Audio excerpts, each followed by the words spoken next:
Por definição, ou por conceito, o limite de uma função determina o comportamento que essa função vai assumir, o que valor que essa função vai assumir, na medida em que a gente aproxima o x de um determinado elemento do seu domínio, no caso aqui o x0. Dependendo aí da função, os limites, na medida em que o x se aproxima por valores estritamente maiores ou estritamente menores do que x0, podem ser diferentes. Então, dessa forma, uma informação importante para a gente guardar por enquanto é a notação que a gente vai utilizar para esses limites chamados de limites laterais. Quando a gente estiver aproximando de um determinado elemento do domínio por valores maiores do que x0, a gente vai escrever isto. O x se aproxima do x0 por valores maiores do que x0. Essa é a chamada aproximação pela direita do x0. Por outro lado, caso a aproximação se dê por valores menores do que x0, a gente vai utilizar esta notação. Então, x0 menos. Então, x0 mais é a aproximação pela direita. É a aproximação pela direita por valores maiores do que x0. E o x0 menos é a aproximação pela esquerda, quer dizer, por valores menores do que x0.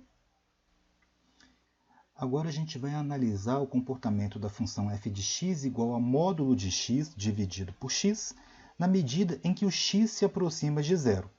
É fácil perceber que o domínio dessa função é qualquer número real, exceto zero. Então aqui a gente vai analisar os limites laterais dessa função.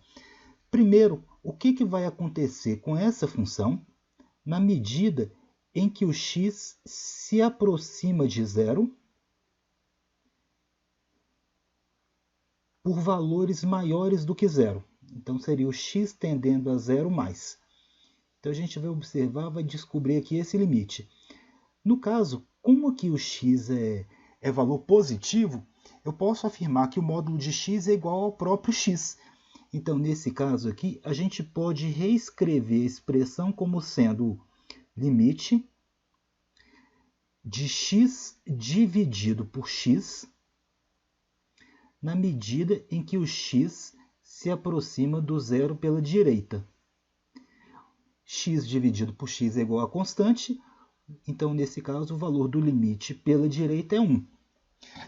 Paralelamente, a gente vai descobrir aqui o valor do limite da mesma função, na medida em que o x se aproxima do zero pela esquerda. Quer dizer, eu vou considerar valores menores do que zero para x.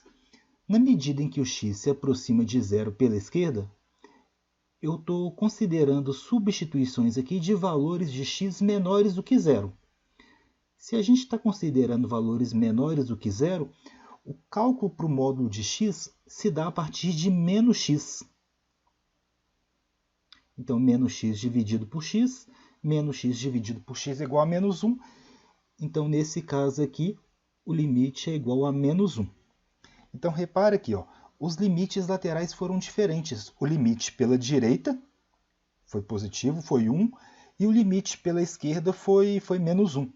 Então, como os limites laterais são diferentes, quer dizer, como o limite da direita foi diferente do limite da esquerda, a gente pode até afirmar que esta função aí não tem limite na medida em que o x se aproxima de zero.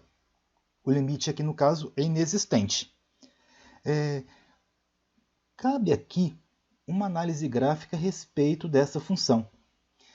Quando a gente está considerando valores maiores do que zero para efeitos de aproximação, se a gente observar na parte aqui de cima do gráfico, à medida em que eu estou aproximando aqui do x igual a zero pela direita, a função vai se aproximando do 1.